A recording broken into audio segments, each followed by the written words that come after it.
Ayo, and welcome to another episode of the Untitled podcast, where I did an interview with Future Funk, Slush Wave, Dream Punk, Dream Tone, and Broken Transmission artist Damien, also known as Drum and Lover's Dream.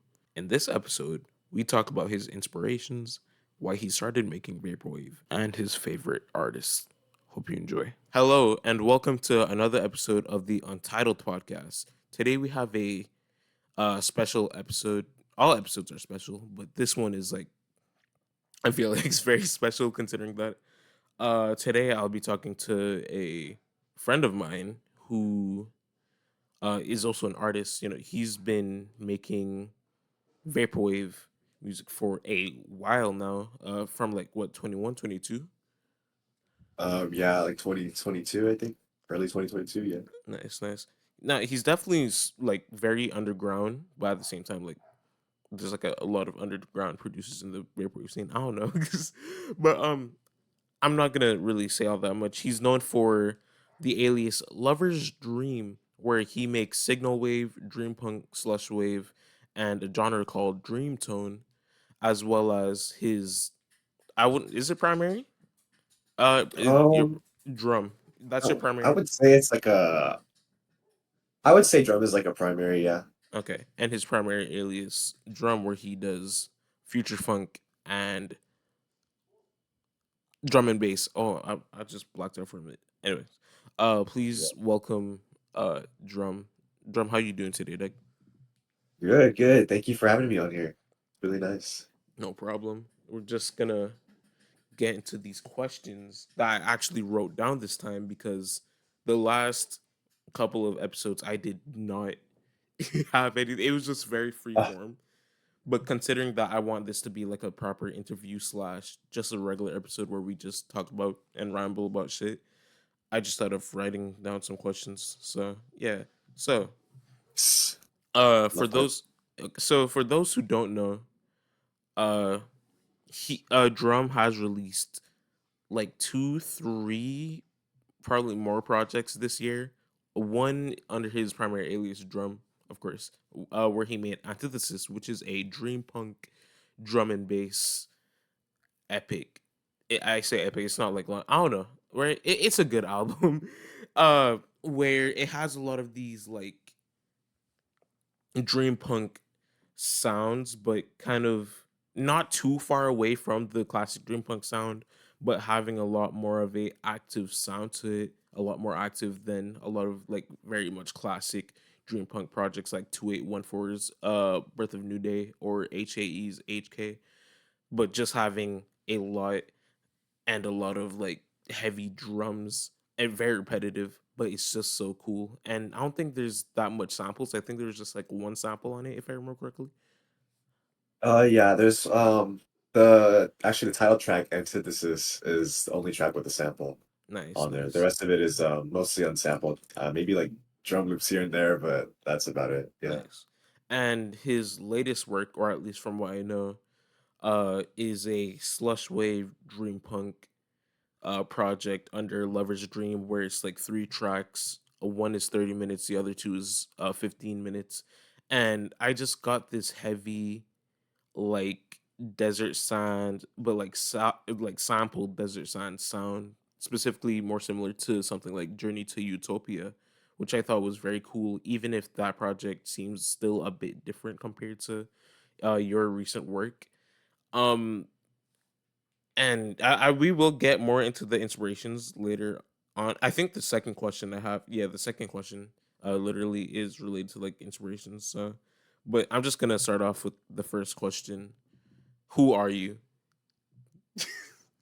My name is Drum. Well, I like to go by Drum online, but my name's Damien, real life. Okay. And I also go by Lover's Dream. Um, I don't, I'm not really sure how to like add on to this, but Yeah, I'm like a music producer mostly. I mean, that's pretty obvious. you could talk I about like like the, some of your like the things you like in music, like city pop and all that shit. oh yeah. So mainly how I came by music, I was like a really big listener of like trap music. and I sort of got into that like a few years ago. I'm a big fan of city pop. I would listen to like a lot of playlists like on YouTube and stuff, like just a bunch of like song grabs. And I'm a big fan of like city pop and like mostly I guess like 80s J-pop as well, like just in general. And vaporwave, I guess vaporwave kind of came with it. It was like very similar in how I found it. It was like through playlists and through like just like scrolling around online. Like I see like it was like a daily mix on Spotify. I think it was like vaporwave or something. Like Mm-hmm. vaporwave was on there because I was into future funk for a bit. I don't know how. I think I found like Bay's album through like a YouTube video. It was a video about um vaporwave inspirations, and I was really interested in like vaporwave in general, but I never really like got into it. Mm-hmm. And so I got into Young Bay's album Bay, and then after that I was kind of just like it was like a snowball effect sort of like, oh well, this artist is cool, let me check this album out, and then this album and this album, and it kind of like stumbled into it, and I was like really interested. Now I got really interested like as I was just listening, and um I guess that sort of like kind of kicked me, like in behind to like start doing something. Like, well, I mean, this looks really fun. This looks like really cool, and I feel like I might as well take a jab at it, and that's how I started Lover's Dream. Hell And yeah. then shortly after that, started drum, um, Also, drum was something that you made feature funk and stuff. afterwards. Yeah, like Oh. a bunch of stuff after, um, and yeah, I mean, it was just like I guess it all felt like really natural, like it didn't feel like I guess after a certain series or like a sequence of like moments, it was like, oh well, I mean, this seems like an obvious, right? Mm-hmm. But I wouldn't imagine myself like being a producer like for music. Like if I were to tell myself like in the past, like, hey, you're gonna be like making music and stuff, and you're really gonna like it, and you're gonna people online and stuff, and like you're like you're gonna have a life. And I thought that was like I think that's like kind of crazy to think about, just like how much things can change. Yeah, I But I don't just want to get into it. That's me. yeah, That's me right now. Me so far. that's sick. I Yeah. just I just kind of want to mention like your growth in the vaporwave scene where like I think there's like a time where I said I was gonna like start listening to you because like me and you were like talking a lot on the Smo server, and of Oh course me yeah. and you had that mutual uh passion about like vaporwave, and I said, I'm gonna start listening to you before you hit 1K. Uh, then you hit 1K, and I'm like, fuck. But then I started listening to you, and it's like, oh my gosh, he has a lot of like potential. Like this music that despite me being like very passionate about vaporwave, I wouldn't really consider myself to be some sort of expert on the whole genre. But I just see you in the same vein as like I don't even see you. Okay, kind of when it comes to like dream punk stuff, right? Mhm. Or like your most recent album, I definitely see that in the same vein as Telepath. But with your broken transmission stuff, with like what was the album? Oh shoot, I forgot the name of uh, it. I know Amore is really popular. That's like it's the purple one with Yes, yeah, yes, that's the one. That's very signal, yeah. very signal. I can't even compare that because it's a mix. No, it's like fully broken transmission or signal wave, but a lot of the sounds coming out of it, I wouldn't really say is similar to something like infinity frequencies or something like Asutenki. Maybe similar to Asutenki, but not too much, especially knowing that you are a big fan of Asutenki's work. Oh yeah, for sure. Yeah. But yeah, you have Um. oh wait, continue. No. No. Yeah. Yeah. Signal wave was like really the baseline for it. Hmm. Um. I kind of like built off of. So. Um. Really funny. I actually followed an Instagram account. Um. I think it was like around when I started making music, like around like February of 22 or like Mm-hmm. that spring season. And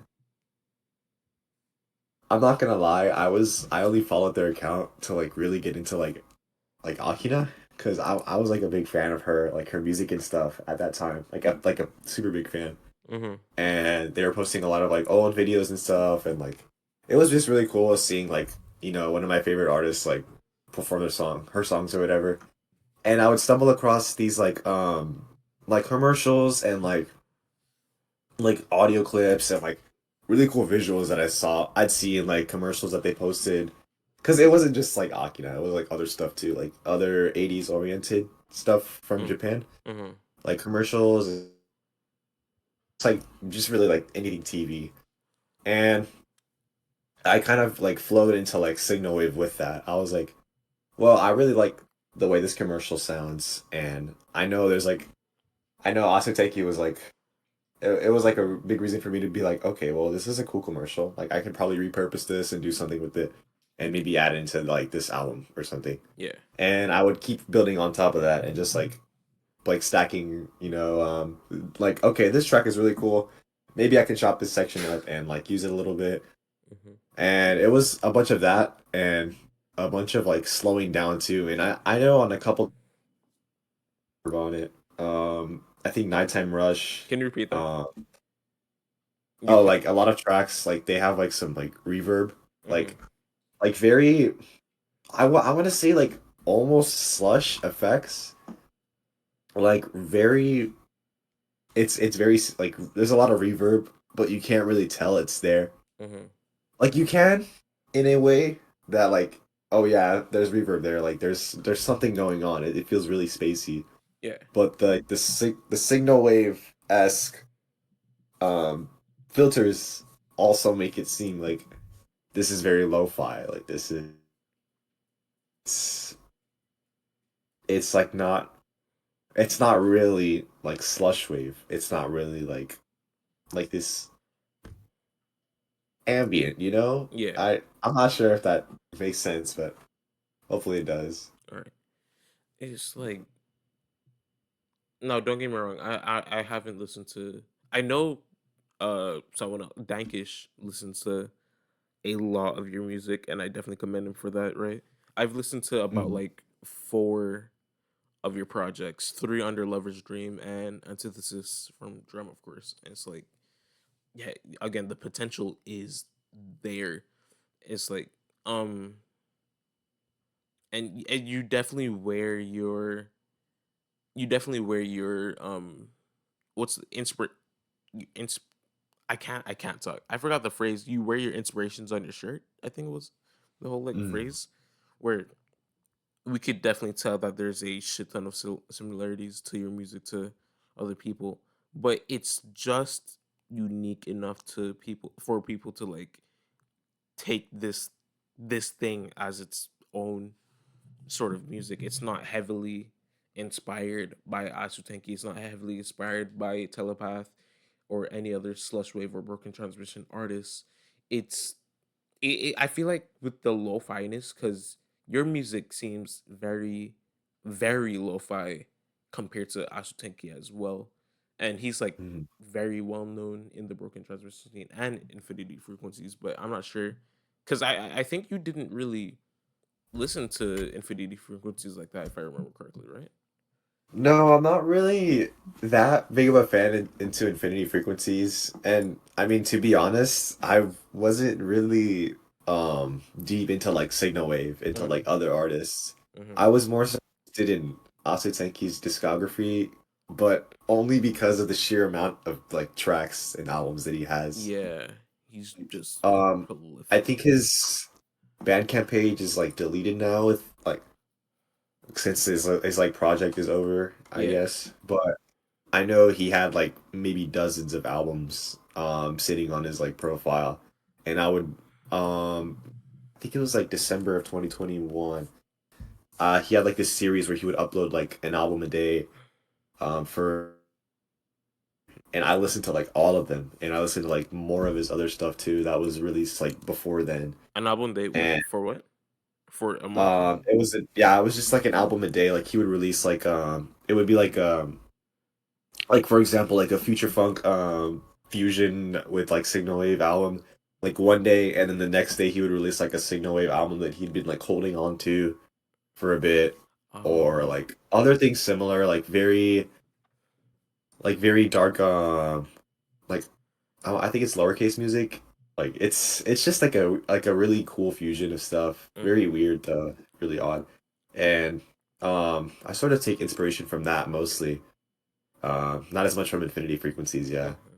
Yeah, I think when it comes to like very niche music in the underground, he's definitely the most prolific like artist ever. I'm not trying to like point out because I know there's a lot of other like non vaporwave prolific artists that a lot of people know in the underground. There's like people like Anthony Braxton, who's like a very prolific jazz musician. From what I remember, there's also Bull of Heaven. But when it comes to like vaporwave, he is on top when it comes to the amount of releases. At the same time, there is Telepath, right? Telepath is Oh also yeah, very prolific as definitely. well, and I think there's still like a lot of projects that I either haven't heard from him or just listen. I have heard, but I haven't listened to. There's like Blue, or that's the name of album under a different alias that you kind of talked to me about, if I remember correctly. Oh yeah, I think it's Blue Light, yeah. Okay, yeah, but it's interesting as fuck, really, and just I definitely mess with Broken Transmission, but to listen to it from a casual perspective, if you're comparing like if you're comparing it to something of future funk, it's so different when you're enjoying it from a casual perspective. And I know there is some Broken Transmission that uses a lot of very cutesy, very upbeat Japanese city pop or Japanese news commercial samples that seems like you could definitely listen to it from a more casual perspective. But to me it's just like listening to like TV basically. And I know that's kind of like the whole point when it comes to like working transmission, but yeah, I personally can't see myself enjoying it as much as something like Slush Wave or something like Future Funk, or at least from a casual perspective. I could definitely enjoy Signal Wave, but not as much as other genres in Vaporwave. You know what I mean? Yeah, I feel that way too. I was talking about it with a friend the other day. My friend Victory Over Death. Mm-hmm. Who, we were. I mean, he's like a big signal wave guy too. He does like his own signal wave stuff. And I was thinking like I was talking about it to him, and I was like, you know what? Like I don't think that like signal wave can be enjoyed as much as like other genres of vaporwave, which was kind of crazy to him because thought of it as like the opposite. Like, Mm-hmm. oh well, I think I really enjoy this a lot more than like other stuff too. Mm-hmm. And it was really interesting hearing like his side of it. You know, like how he felt about like the usage of samples and like the creativity and stuff. Yeah. To be honest, I still don't see it like that way, but I mean, I can see where he's coming from, Yeah. I get and it. it's really interesting like talking about it. Yeah. Yeah. All right. So the next question I have for you, if I could go to the oh wait, I forgot. If we're also talking about work and transmission, we also gotta talk about the stylistic differences just to see how different specific artists like goes for. There's like just to see the difference from Asutenki to Infinity Frequencies, right? And I think Hmm. both of them, if I remember correctly, do have very conceptual work. I think Infinity Frequencies is more conceptual for sure. And but at the same time, their sound is so much different. And your sound is also there. But there has been a recent album that came out last year, and there is one this year, but I haven't listened to it.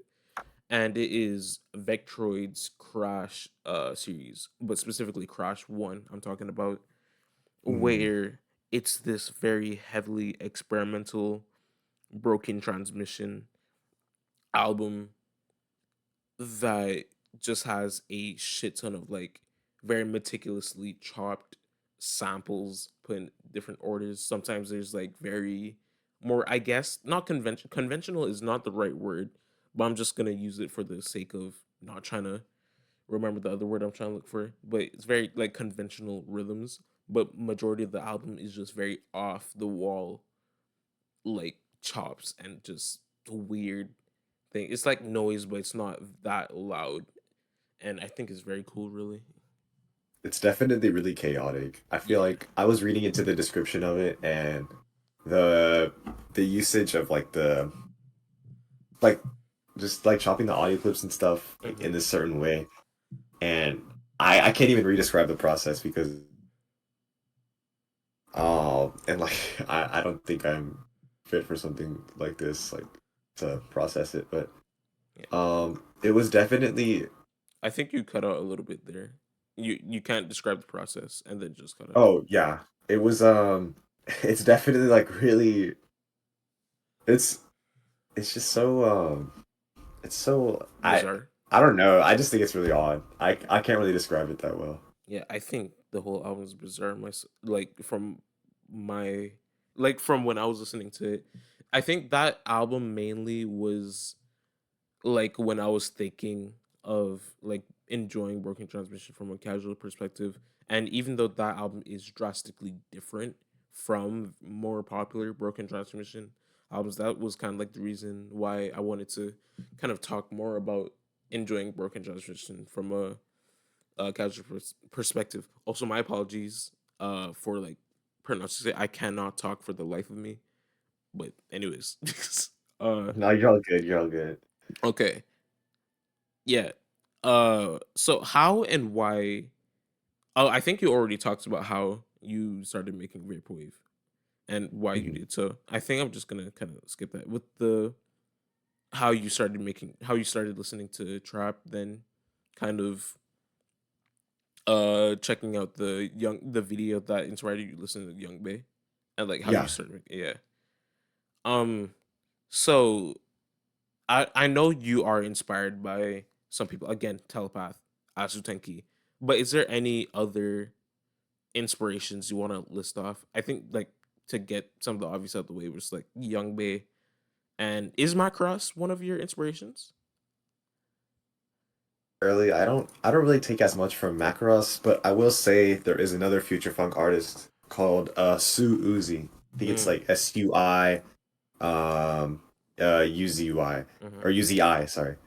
And he makes future funk as well, but it's a very it's a darker almost style of future funk instead of like usually with future funk you would pitch up a sample and like speed it up a bunch, but Sue Uzi he kind of like flips it on his head and like sort of pitches it down and like chops with it in like really interesting ways that I think I haven't seen at all Mm-hmm. um in other future funk albums, which I'm kind of glad honestly because Sue Uzi does it very well and I Nice. really enjoy listening to that.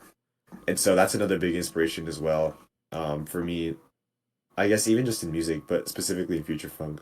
I look at his like music a lot and I'll be like yeah, I really do like enjoy this. I feel like this guy's like really this guy's just really awesome. Like I just like this guy.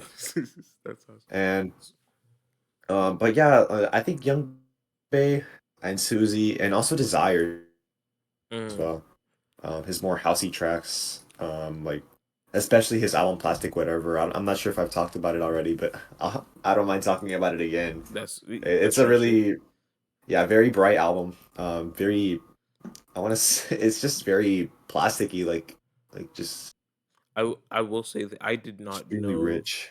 I did not know of Desired until I kind of like asked you to like say something for the vaporwave video I made where you kind of said Mm. desired plastic with whatever, and I was like, oh, that's interesting. I'll just add it to my list, and it sounded cool as fuck. I would say it's very similar to Young Babe, but overall I think it's just very cool as fuck, and I definitely gotta check it out sometime soon.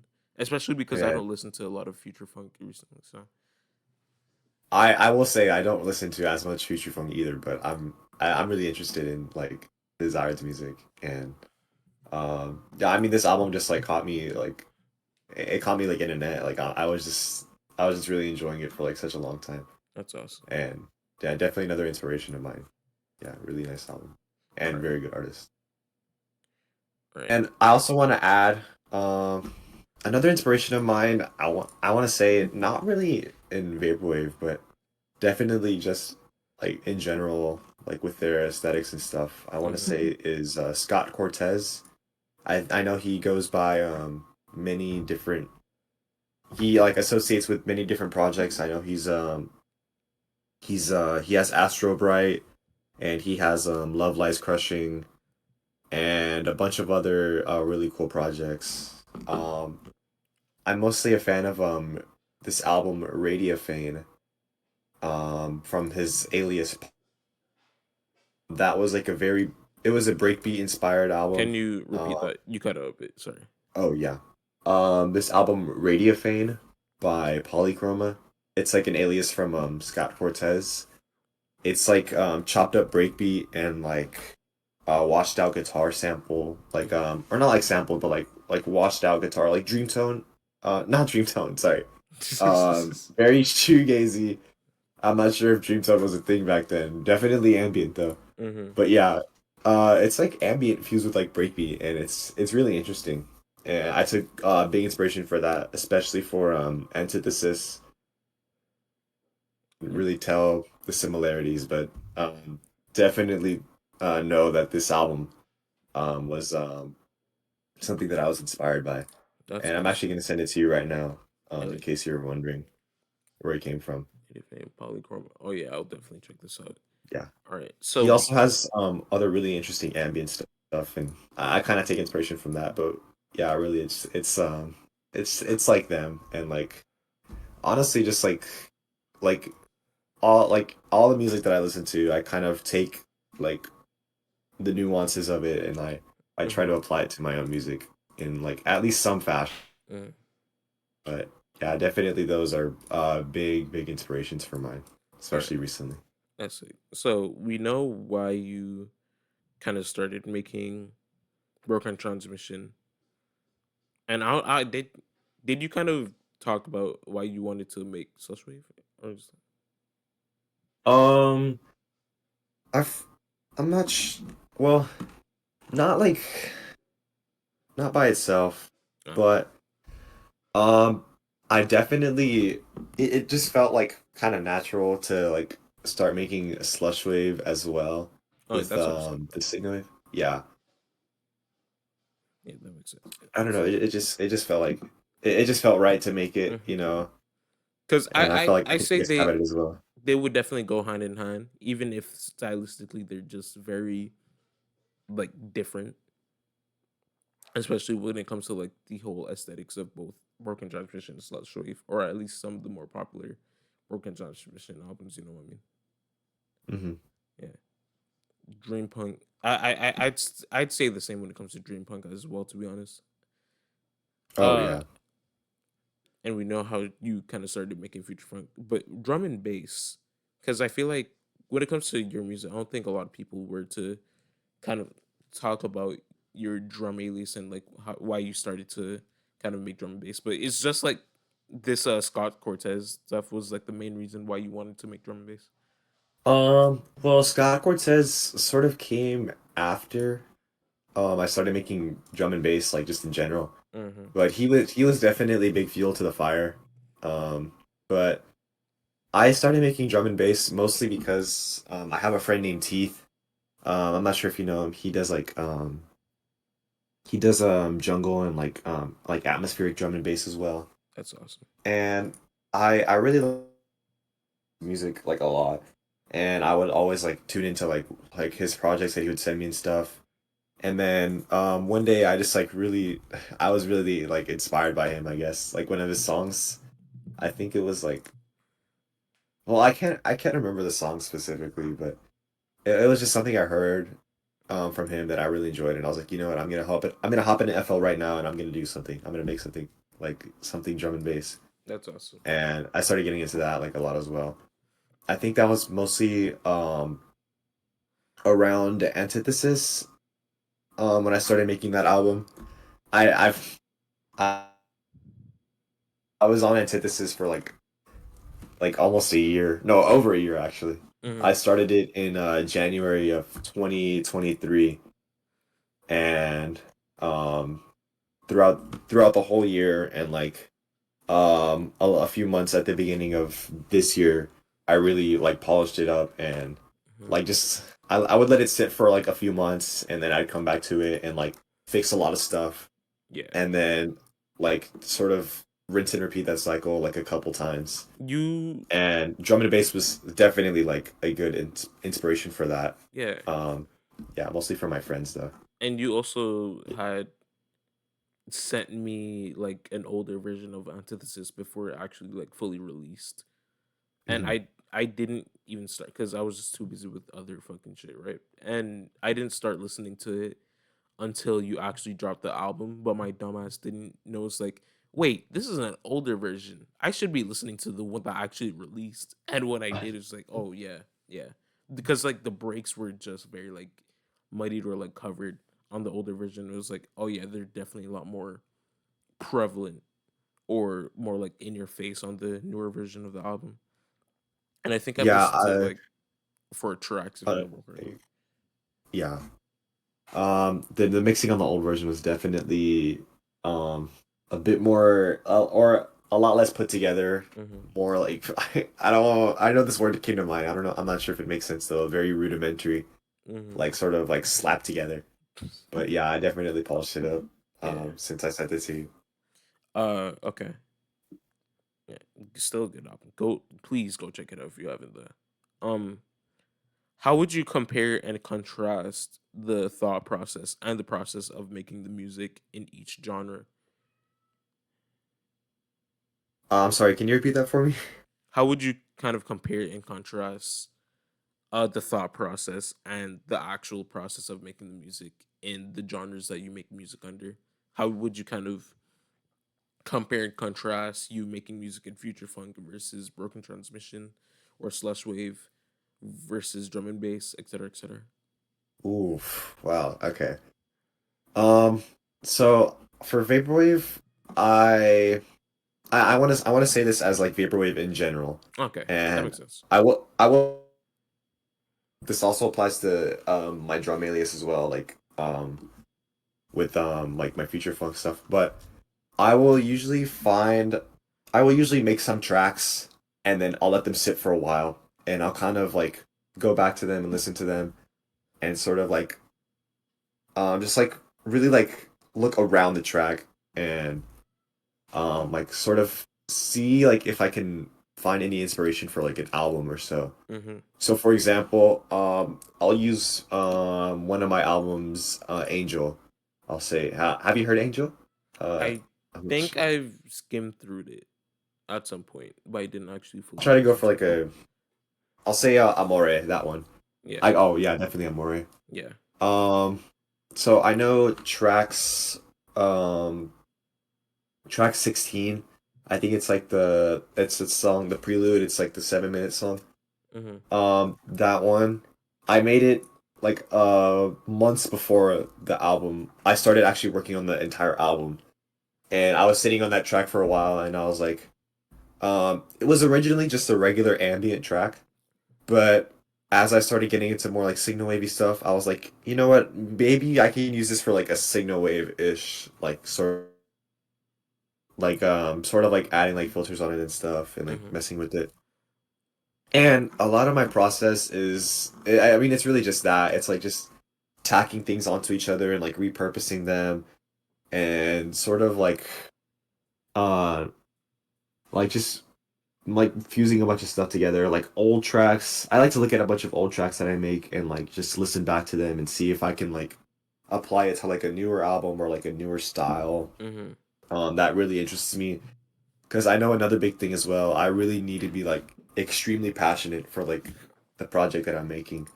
For Like sure. if I know I've had a that I've like fallen flat completely because I've just simply like hadn't found like the inspiration to like continue them or like to repurpose the tracks or anything. And sometimes I'll just like brute force my way to it, which I mean doesn't really work out as well as like just letting it flow. Hmm. But yeah, typically they'll just like like stick out and like really don't make sense, so I'll put them off to the side. Yeah. I For drum and bass, I'm gonna go really quickly. Yeah. Yeah, no problem. Sorry, Um, sorry. sorry. Uh, I it's a lot less slot oriented, I will say. It's a lot more of like just slapping things together, like just throwing things on top of one another, like a break or like a pad or something. Hmm. But I definitely try to go for things that are more ethereal in their sound or very atmospheric.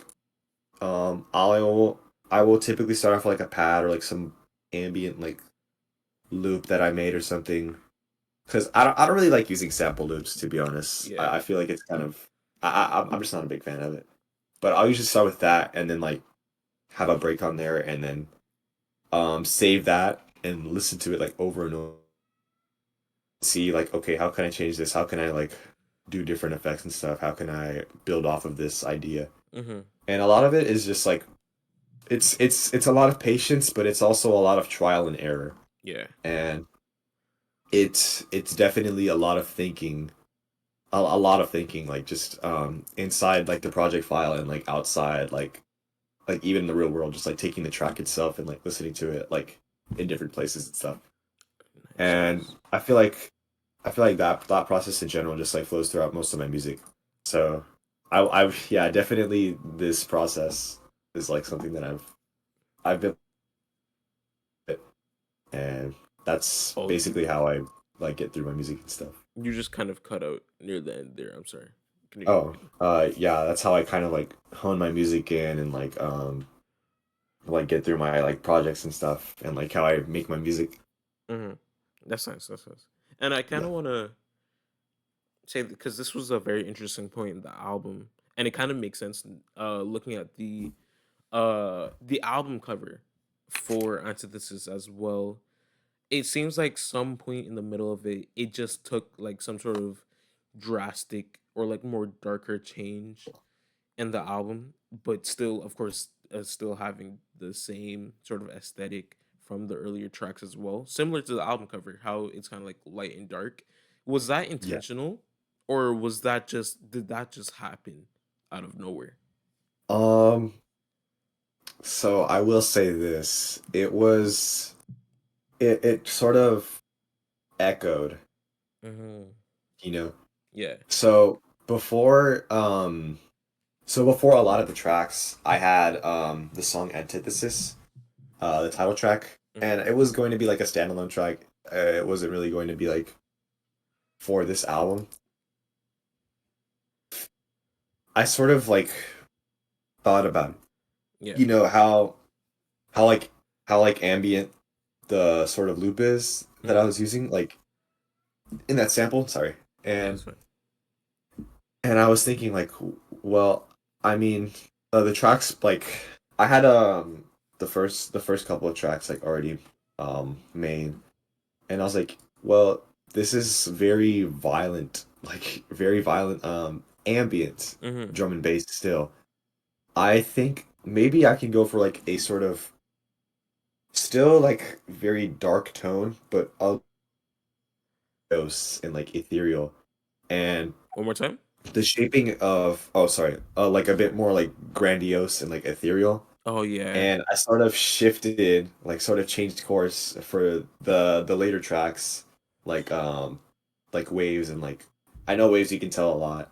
Hmm. And flourishing enlightenment, there's a bit more of like a ethereal, sort of less darker tone to them. Hmm. And but it's still definitely ambient. And it's I wanted to like try to bring them together and sort of like have those tracks there to like I guess to like contrast. Yeah. Nice. Um I will say though, the album cover came before the track Antithesis, and Ooh. Antithesis came before like all of the like the songs and stuff. And I thought it was a really cool way to like tie together like um the contrast of these two I guess like ideas and these concepts. Nice. And I kind of want to make one more question, or like here at least about Antithesis, but Have you ever been inspired, or at least like went back and listened to more older like jungle classics, like from the '90s or probably later on? From the 90s, like other music? Yeah, It's just like drum and bass yeah. or like oh, no, not really. Ah. No, I haven't. Um, I I feel like a lot of this album was like it was kind of just like me sitting in the project file and like this album was less like inspirational, I guess. Yeah. Or like I took less inspiration for this album to be made. It was a lot of just like there was I'm sure there was like Scott Cortez and stuff, Hmm. but I wanted to like just mess around like with these songs and see what I can do. Like see like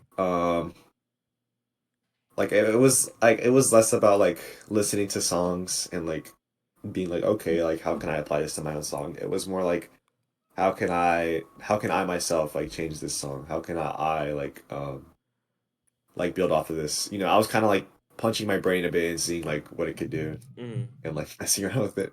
All right, makes sense. Makes sense. I didn't I was like drum and bass because One I'm more time. it wasn't really like inspiration from like drum and bass. But I mean besides my friend and stuff. But Mm-hmm. yeah, not really like other music that really inspired this. That's it. I get that. Yeah. All right. Dream tone. Dream tone. It's not a subgenre of vaporwave that I hear a lot, but I have seen you mention it a couple Mhm. times, as well as some people. Like I think on Reddit when I was like doing some research on it. But I still haven't seen like a lot of people kind of talk about it. But in like you, how would you describe dream tone? Dream Tone is so I will say one part of Dream Tone that really um makes a Dream Tone besides like oh just like soft ambient. Well, Mm-hmm. it definitely is soft ambient, but specifically Dream Tone, it plays more on aesthetics Ah, and it builds off of like certain ideas in like vaporwave and like the aesthetics. I know slush wave aesthetic is pretty prominent in Dreamtone, like the usage of like the cover arts and stuff. That's yeah. a big thing. But it's to me Dreamtone is it's repetitive definitely, Mm-hmm. but in a sense that it's a big focus on dreamy loops. Yeah. Like it's the loops, dreamy loops, and it's it doesn't have to be repetitive, but it there's definitely um like a basis of like repetition from like a vaporwave standpoint, Mm-hmm. if that makes sense. Um So is this it's latest Lover's Dream album Dream Tone? the last track is definitely inspired by Dreamtone, Ah, yes. okay. Okay. Um and the the tracks the first and second track are inspired by like that aesthetic, but I wouldn't say it's purely Dreamtone. Okay. Let me rephrase that. Um, it's Dreamtone is like one part of it. It's like they play hand in hand, like sort of slush wave ish Mm-hmm. aesthetics and like Dreamtone like musical styles. It's like a repurposing of those into like this album, you know. Mm-hmm. I get it. All right. Okay. Because like Dream Tone, because like yeah, I feel like after listening to some of your music, I finally kind of understand because there is definitely a stylistic difference, even if it's not very heavy, and even though like the album, or at least like the last track off the latest Lover's Dream album, isn't fully dream tone, you could definitely tell that there is a very big difference. Because although I didn't listen to Virtual Dream Plaza, that was kind of inspired by Virtual Dream Plaza, right? Oh yeah, definitely. Ah, okay. Yeah, Virtual Dream Plaza. I know I mentioned it somewhere else, but Hmm. yeah, another big inspiration. for this project as well, especially for the first track. But I think just the effect style in general, yeah, Yeah. big inspiration. Yeah, like a lot of samples are very recognizable with the first two tracks, but you could definitely tell that there are samples playing in the last track, or at least from my point of view. I could be wrong, I don't know, but it's definitely a lot more muddied or not that recognizable compared to the other two tracks, in my personal opinion. And there's also I'd like to. Oh, I'm sorry. Keep going. Keep going. no, you go, you go. Okay. I'd like to say one interesting thing. The last track is actually an original track. There's Oh, not really any sample there, and oh, yeah, the second track fuses like a vocal sample with like original ambient stuff. So it kind of like I'm in this project I was bringing them together and like tying them in and like mm-hmm, seeing like okay, I can use I've done it before. I think on the album Angel, a couple tracks on there are like unsampled, mm-hmm, but it's not as prevalent. And Humanity as well. It's another album that mm, sort of drives on the same thing. It's it's a lot more of how can I bring the like original music and like sampled music together yeah, like in this fashion, in this sort of like way. yeah. Okay, that caught me. But yeah, no, number the third track is an original track, yeah. That caught me by surprise. I thought that there is gonna be a question when it comes to like self-sampled music, but that's actually cool as hell because I was so I thought the whole project, this whole like Lover's Dream project. Now I'm not saying that you should be restricted or should be put in this some sort of box where you're only allowed to use samples for music or whatever the case may be. But Mhm. I thought like the entirety of the project would have been sampled, but that's actually cool as shit though. No, yeah, thank you. I don't really like to mention it as much because I kind of like it to be like sort of just like unrecognizable, Yeah. like that they flow like really well together. But Yeah. I'm really glad you mentioned it because I like talking about it. That's awesome. Um We're gonna cut this out. No, we're not. that's that's No, yeah, awesome but though. definitely, yeah. I'm trying to push more in my I know like especially in my ambient stuff, but I want to try like just in general, like in my samples and stuff to like trickle in original like compositions and like bringing in like original elements to like sampled tracks. Mm-hmm.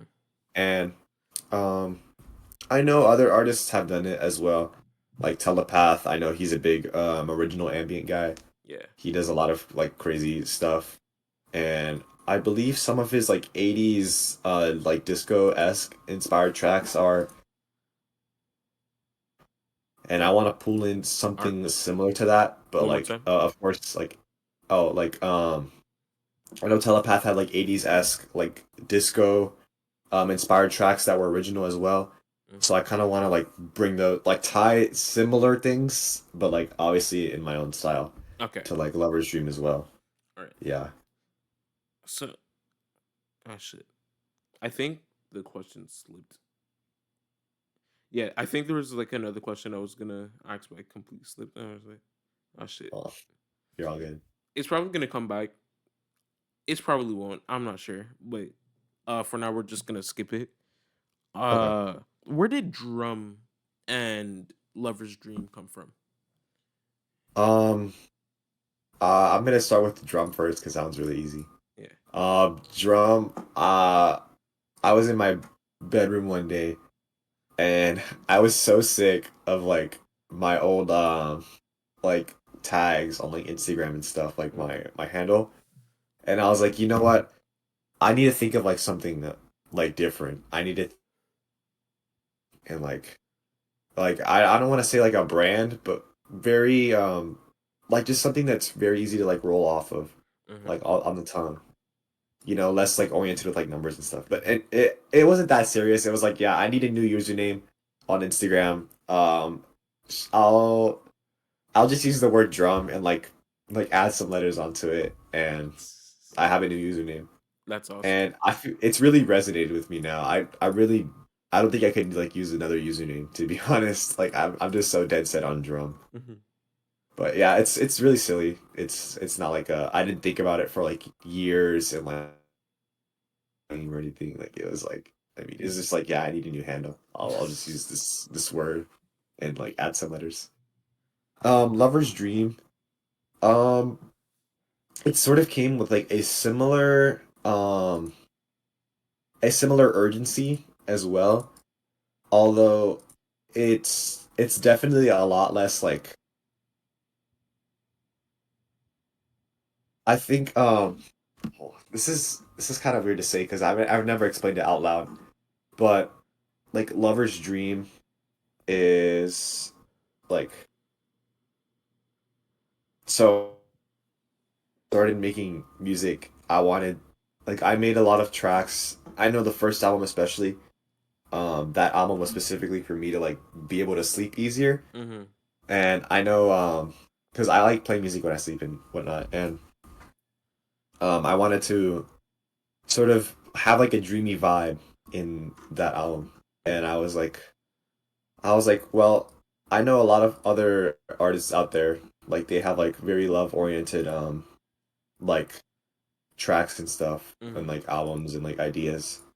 And I was like, I want to make my entire alias like about like sort of spinning on it and stuff in like my own way. Your entire It alias about what?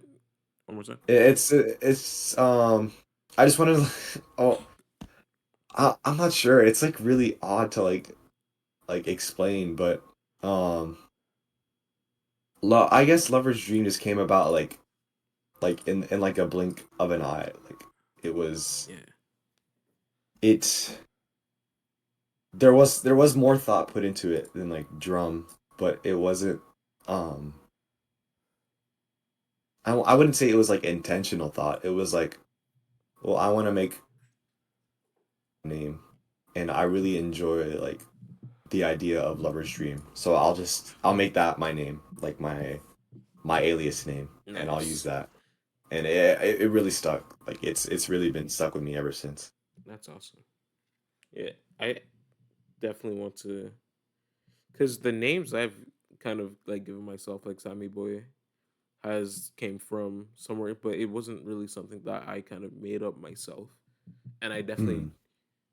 and like kind of looking at it now, I definitely want a lot more like nicknames, but I kind of want them to be a lot more original and kind of like stuff like how you kind of came up with drum or Lover's Dream. I kind of want something to like happen, but it's probably just happened out of like pure like coincidence or something like that, just out of Yeah, nowhere. I wouldn't like push it if I were you. Yeah, And it'll definitely come by. Like I'm just one day you'll be like, okay, yeah, this is like I'm sticking with this. yeah, You know. I'm not gonna be like fucking staying up all night. It's like, man, I need a new nickname.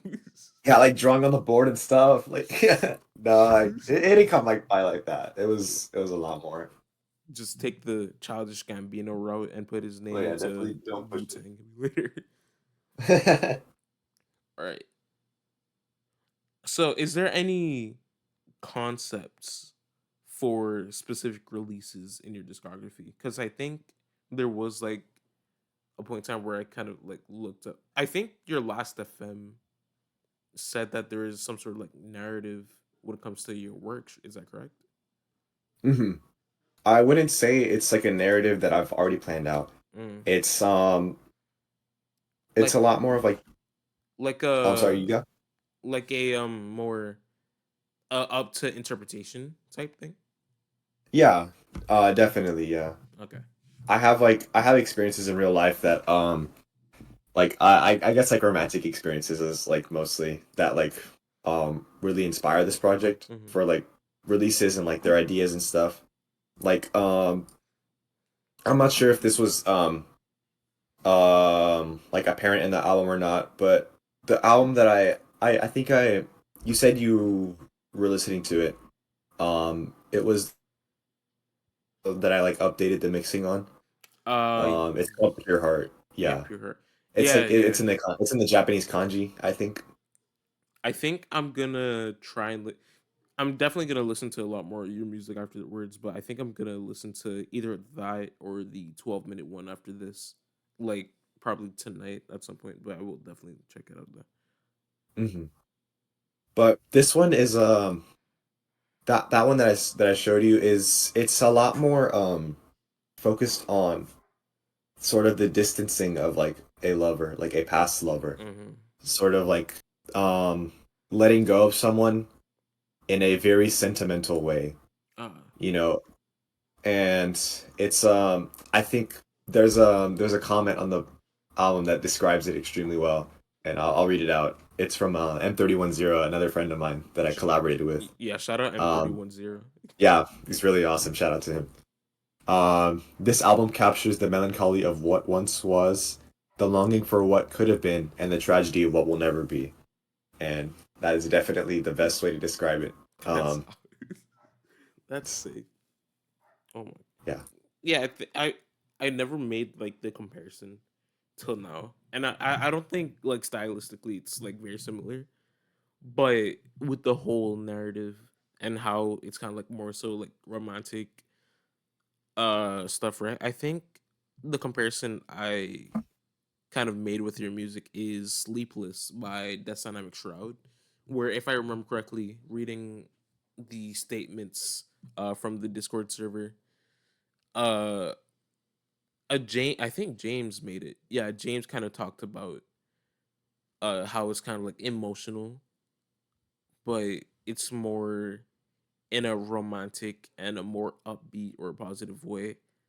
And I think like Mhm. kind of comparing that to a lot of other James's work, it's very similar but also very different. And I feel like when you actually listen to it, you'll know what I mean. I don't know. Just kind of if you have the time, I don't know if you'll soul seek it or you'll probably like actually subscribe to their Bandcamp, which I recommend you do if you have the money. It's like Mhm. fucking $5, $7. But if you listen to it, I feel like you'll definitely enjoy it, actually, you specifically. But it's yeah, it's very interesting and I feel like kind of comparing your music to another that sounds way different than another. I would say definitely Sleepless for sure. No, yeah, I'll definitely check it out. I'll actually write it down right now so I can listen to it later. Yeah. Um, yeah, Sleepless, you said, right? Yeah, Sleepless. Okay, yeah. All right. By DPS. Okay, yeah. Okay. I'll definitely check that out because I'm really that does sound really interesting actually. Mhm. Um, I'll definitely probably like send you the actual statement. yeah. I don't know if I maybe I'll put it on the screen. I'm not sure, considering that the server, it's behind the subscription, and I don't know. Maybe I'm just kind of overthinking. But anyway, um, what is your opinion, or kind of like which one you would prefer, or maybe just your opinion? I'm not really sure, but it's like sampled based vaporwave or self sampled based vaporwave. Ooh, okay. Um, I know I know now it's a lot more interesting because I feel like the discussion of AI and stuff like in music and in Yeah. vaporwave is like it's really bringing up sample music isn't as creatively you're really tethered creatively like because there's only so many samples that are out there and there's only so many things that you can do. Mm-hmm. But I think to me honestly, I prefer both. Like I think both can really um coexist well enough. I know what's it called? Um I want to say ambient mostly Mm-hmm. is like the biggest um like I that one is what the one that I think of the Repeat. most when it like combines. Repeat that one. I know Birth of a New Day is like the one that comes to mind for Mm-hmm. me like when I think about this. Yeah. And I think definitely using both honestly is like the way to go. But if I had to say one, I would definitely go with I guess like sampled music, Yeah. really.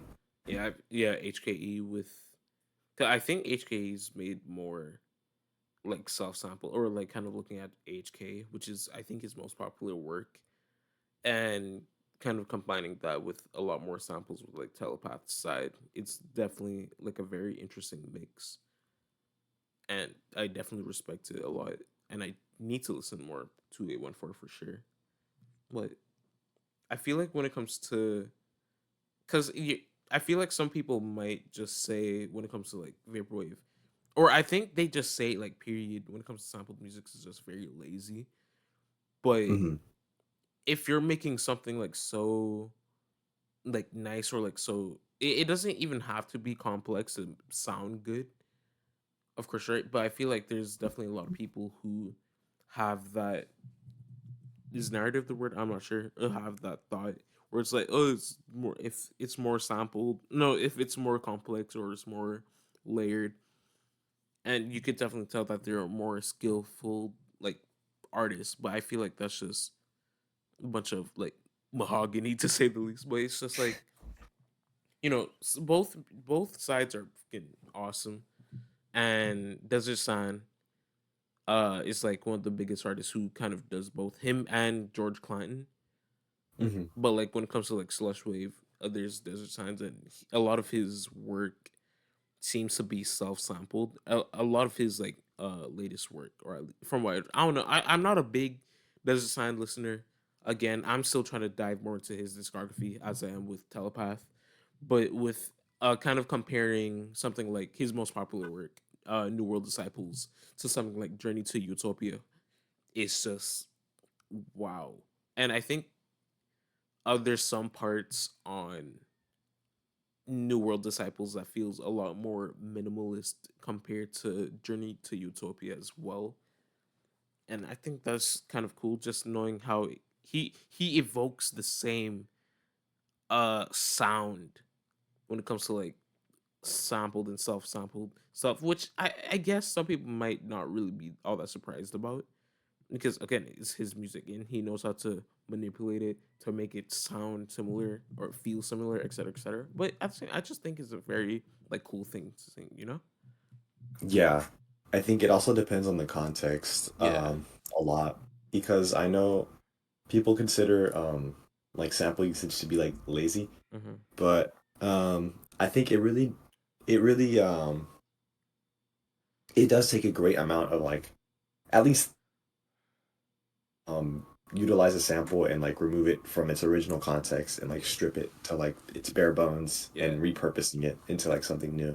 Yeah. I You know, think I think yeah, there's definitely something in that at least. yeah. There's I've said this in the last episode with Johnny. There's a video of Design kind of, there's a live stream clip of him actually making a self sample track, and just seeing the like amount of effort he's done, and it's like when you're playing it alone without slowing it down or putting reverb on it, it sounds super good, and then just to hear the emotional change, or the emotion just changes when he actually do apply it, being slowed, having a lot more echo, a lot more reverb, and it's just wow.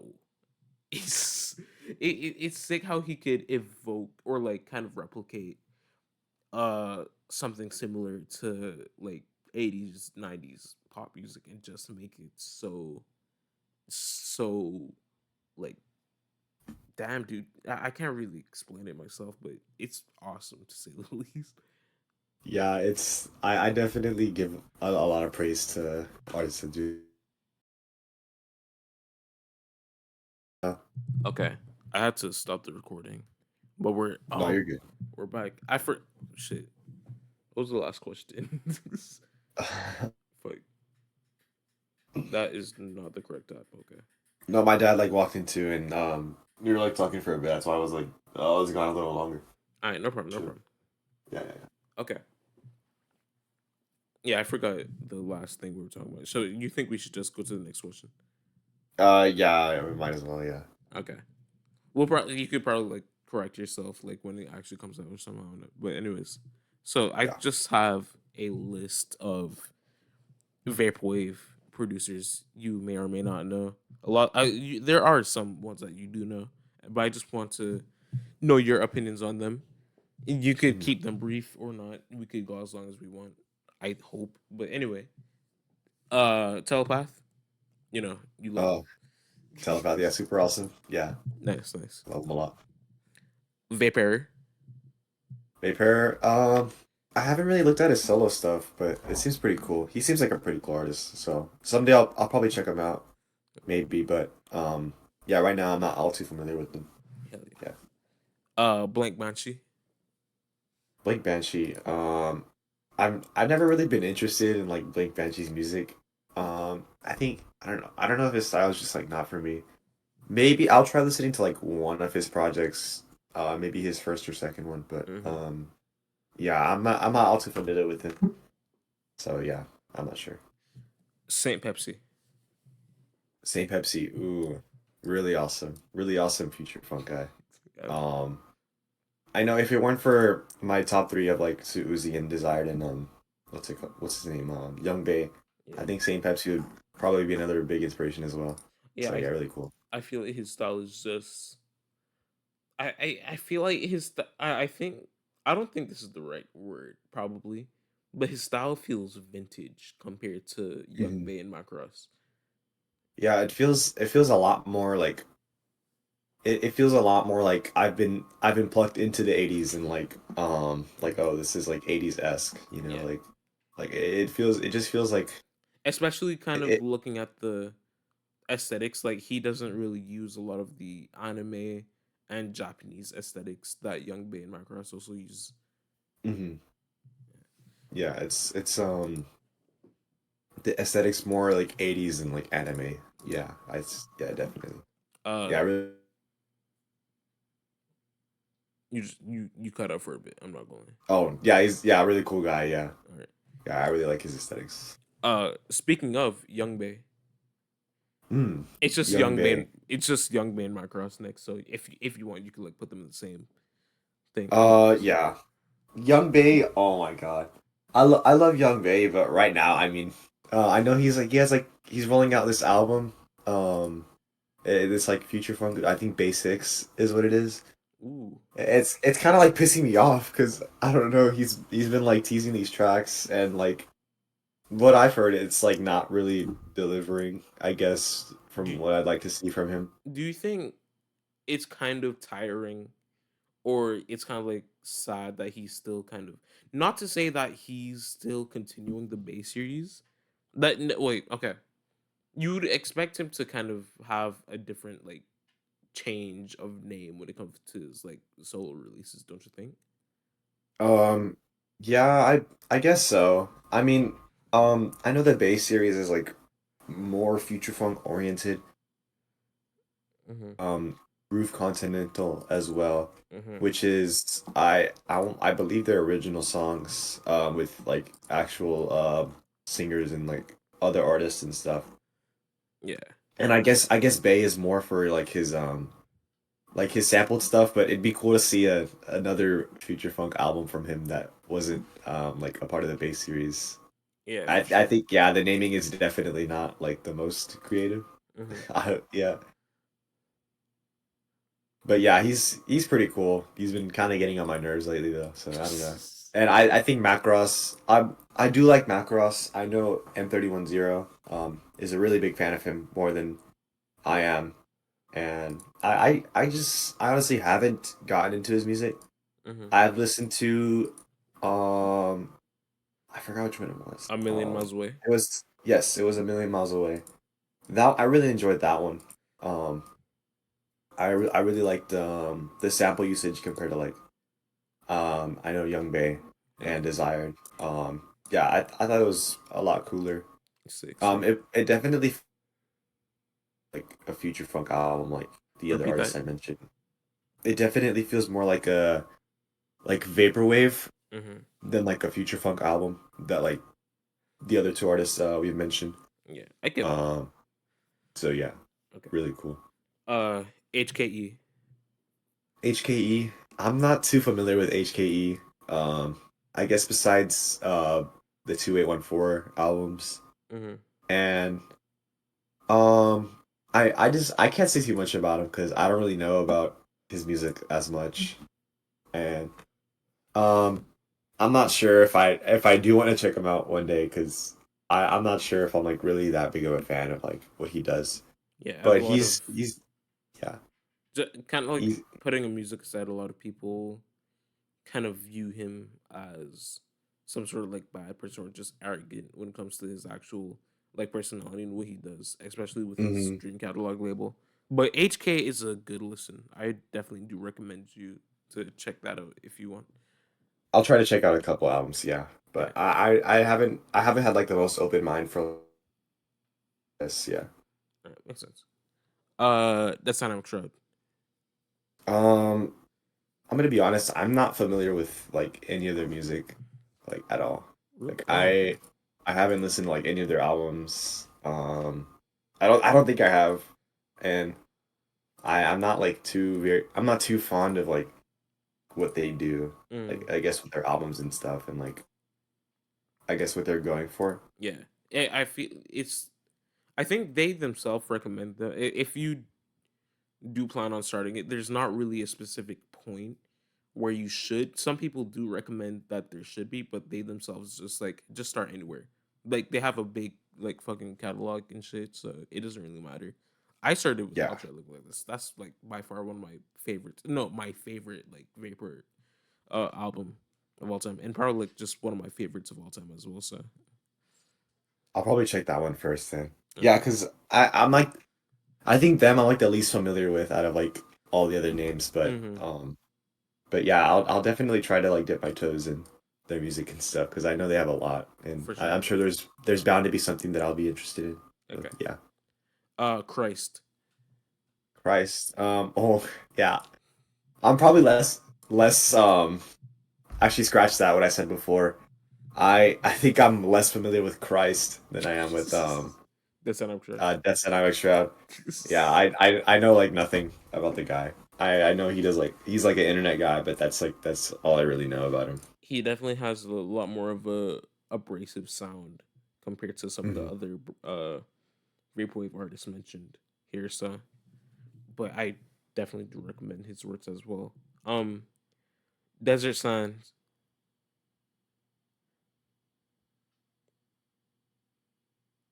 Desert Sign feels warm at night. Oh, Desert Sand. Yeah.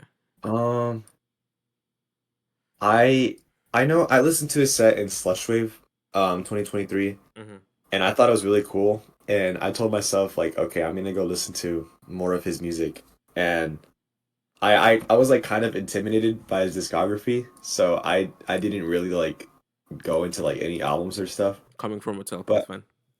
yeah, and also with being like more like a telepath fan and like not really wanting to branch out as much, I haven't like checked out any of Desert Sand's albums like recently or I guess as much as I should be because I know he's a pretty big name in the scene as well and I should be familiar with his music. Yeah, for sure. Um yeah, so I'll definitely try to check him out sometime soon. Mm-hmm. But I don't know as much about him as I should, yeah. Vectroid. Vectroid. I this is interesting. I love Vectroid's album.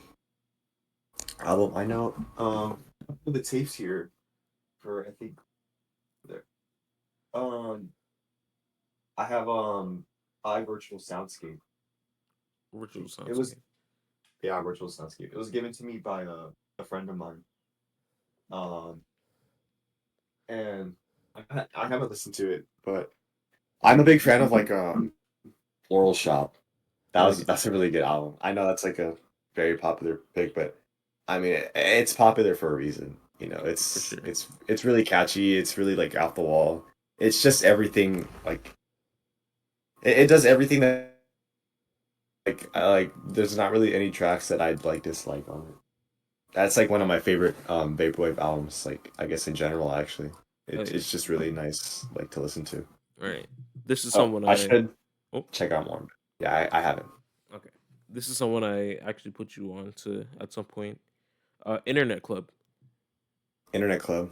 I do like Internet Club. Internet Club is very cool. Mm. I've grown more of a fan of their album. Oh, I'm pulling it up right now because I forgot the name.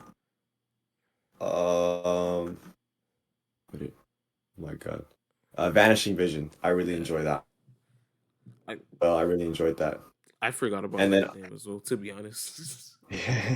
Yeah, and then obviously the drop album. I mean, really popular. Um, Uh, that was pretty good. shit. How do I forget the name of it? I know that album. Like, I know where you're talking. Shit, no, hold on. New Deluxe Life. Free from the World. Yeah, that's right. Hmm. George Klein. Yeah, yeah, yeah. George Clinton. So he was actually supposed to. He performed at like a city near me. And I was gonna go see him, but I had like things to do That just out. sucks. And I heard from one of my friends that went that it was actually like a really good concert, and I like they enjoyed him like so much more live than they did like online. And I kind of regret like not seeing him because I know he does like more like original stuff as well. Mhm. Like sort of like fusing them like with like vaporwave. Yeah. And I feel like it would have been really interesting to see that live, but I kind of missed out. And I guess I gotta I do plan on checking him out someday, Hmm. but I gotta stick with the online stuff, I guess, No, instead for of sure. seeing him live. So This is an interesting one. I doubt you like ever checked him out. I think you probably heard of one album from him, but Fantasy. no, I know nothing about him. Yeah, Ah, sorry. he made Yeah. uh, fuck, he made like the first Mallsoft album. Speaking of, I should have added him to the list. Why didn't I add him to the list? I'll talk about it. But he made like the first ever like Mallsoft album, which was shit. I'm just bad at like remembering names. Am I? Okay, I'll just put it on screen if I don't remember it as soon as I I. don't remember either, so yeah, I mean no, Yeah, I don't know. it's fine. It's I'm fine. sorry, I don't. Cat System Corp. I didn't add him to the list, but I just thought of bringing him up because yeah, Horror. I know so he had this one album with Telepath. I think it was like a more recent one. It was like building a new world or it yeah, building a better yes, world. that one. I really enjoyed that one, but I besides like that album, I haven't really like listened to their music Hmm. like I hadn't like but I think there's a couple albums that I do want to check out that seem really interesting from them, so I'll probably check those out and then um I guess see from there what I enjoy from them. Hmm. For sure, for sure. Definitely need to check out a lot more of his stuff as well. But he's also a very prolific figure in the scene as well. So, Namesh. Nimesh. Um I'm not that familiar with Nimesh. Understandable. Uh yeah, not really as much. No. Understandable. Understandable. And I just put them into like one. I'm not sure if you're familiar with them, but I just put like Barber Beats artists really. I'm sorry, you cut out. I just put Barber Beats artists for the last one. Oh, like just any barber beats artist in general, or Yeah, like you could like talk about them as a whole, or you could like talk about like haircuts for men or anyone. So I'm not really like too big into barber beats, but I know there's this one artist called Mobisio. sorry about that. Um, No, yeah, you're all good. You're good. yeah, Mabisio, Mab, Mab, I Yeah, can't remember. Mobisio. Mabisio. Okay. I'll type it out for you. Yeah. It's Mabisyo. SYO, because I thought it was YSO, because that No, no, no. because that's why I was like, wait, Mabisio. I've heard of them for sure. We've talked about them, but oh, and Gore. You sent Gore Onryo, I think it was called. Oh yeah, yeah, yeah, yeah, yeah. Gore as well.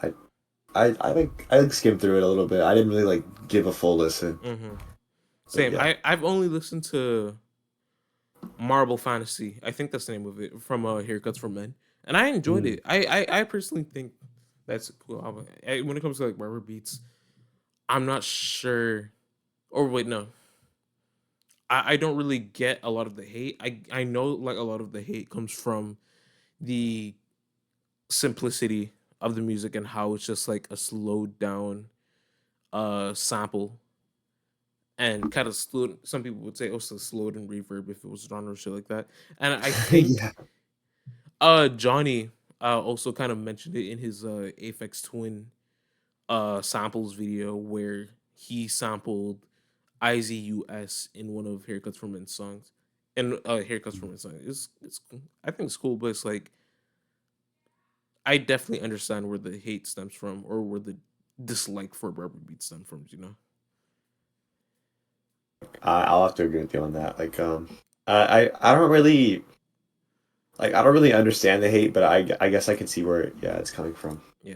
And personally, I don't mind it. I mean, but I'm not like a big fan of it or anything. So Oh, yeah, for sure. I kind of just let it be. Yeah. Okay. Who would you be down Shit, I can't talk. I'm so sorry. Who would you be down to collab with in the future if you had the Ooh. chance? Okay. I have a couple names in mind actually. Oh, Um. all right, you're all good. Okay. So first name I'm gonna say is Sue Uzi. Mm-hmm. For like I know he's been doing more like drum and bass stuff, and I think our styles can definitely like work together like on a track. Yeah. So I really want to see someday, hopefully, a collab with him on like at least a song someday. Mm-hmm. Um, Another artist that I think I really want to collab with is Bliss 3. Ooh. Uh, yeah, I'm not sure if this was mentioned earlier, but I really do love his aesthetic, um like all his music and stuff, and like the I guess like his more ambient and like sampled like styles. I Yeah. really would love to see like a project with him. Yeah. I might reach Celestial. out to him someday. We'll see. But Yes, bro. I definitely want to do something with him. Yeah, I really Celestial. love his style. Celestial City was one of the first vaporwave albums I've actually listened to. I think it was like probably like 8 or 9 vapor because I actually counted. I was keeping mark of these, but it's like it's like very grating and lo-fi mall soft, but Mhm. the last track is completely different compared because it's so absurd because to me with Celestial City and kind of like seeing how the track list is like where it's like very upbeat, fun, mall soft, despite how lo-fi and loud and grating it is, right? And the last Yeah. track is just this epic climax. It almost feels as if it's some sort of your last day at a mall. Or Like a like farewell. yeah, Yeah. it's awesome. Oh my Feels like a goodness. really awesome ode. I That I love that album is so awesome. I love checking it out. Like I I come back to it like even to this day. Like I'll just listen to it like a bunch. It's that's so awesome. good. I need to check out listen through. I think when it comes to like I've never thought of bringing them on, but I think I do have to bring them on the podcast if I'm able to, because there's like a lot of like vaporwave artists I would love to have. I was thinking like Victroid Internet Club, but I don't know what the hell they're doing, and I could like contact Christ as well I to have him on know. the podcast, but we'll see. Yeah, that's a great Yeah, Bliss 3. shout. Yeah, yeah, yeah. Shout Really out awesome Bliss guy. 33. Holy shit. Yeah, awesome. Shout out to him too. Um, I think I have one more name. I'm trying to look for them because uh, hold on. I would have said Asu Tenki, but I know he doesn't really like make music like under that anymore. Mm-hmm. So I guess not him. Um, what's it called? I actually I think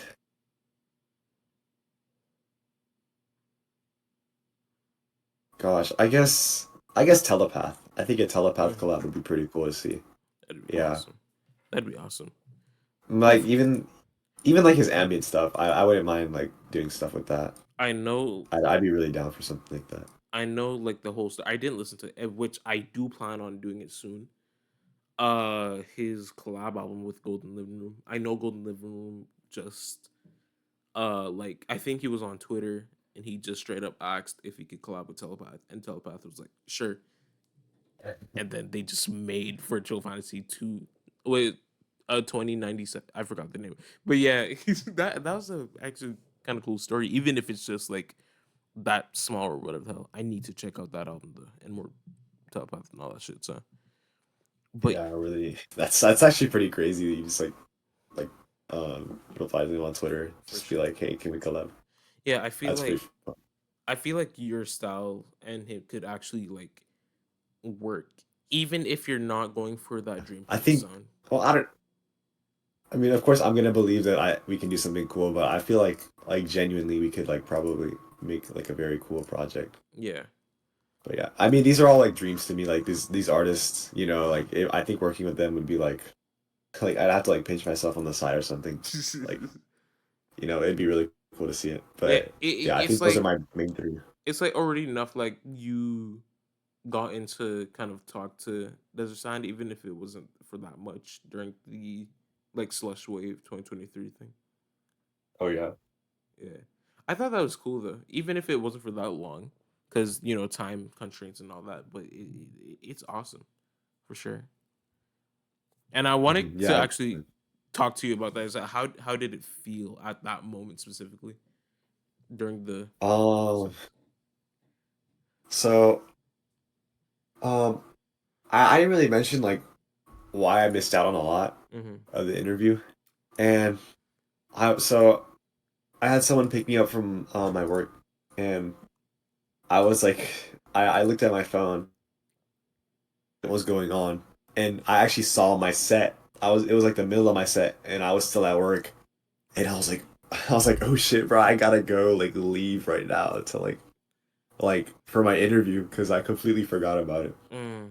And so, I had someone pick me up from work, and I literally ran inside my house, and I like got to my computer as soon as possible, and I joined the Discord call where they were having like the interviews and stuff, and I like barely got in there in time. And Right. I just felt like it all felt really hectic because I was just like I came back from work, I was pretty tired, and it was just like it was just so chaotic for me Mm-hmm. in the moment.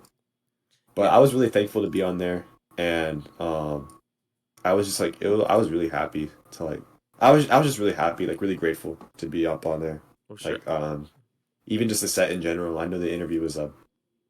Like not everyone got a chance to do it, and I'm pretty glad I was, even if it was for a little bit. Yeah. Let's hope there could be another time where you do another Slush Wave set and you could actually like talk to them for a lot longer.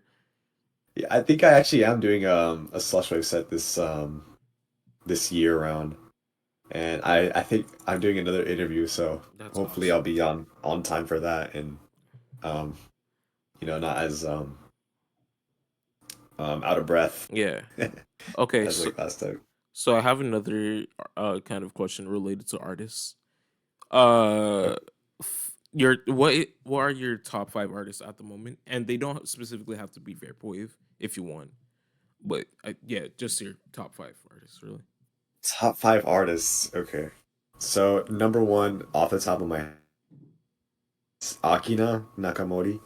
Um, big inspiration, like musically and like I guess just in general. She's just like a really cool person, Mm-hmm. and but a lot of the music, like a lot of the production on it, I really resonate with it as well. Mm-hmm.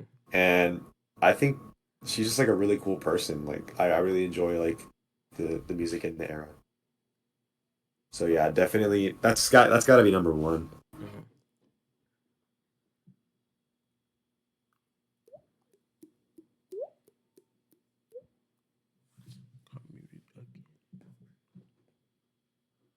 I'm sorry.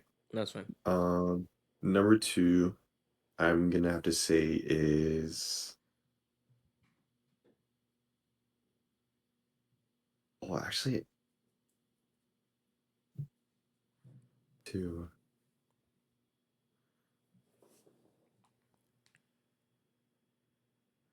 I gotta think about this a little bit. Hold on. Yeah, no problem, no problem.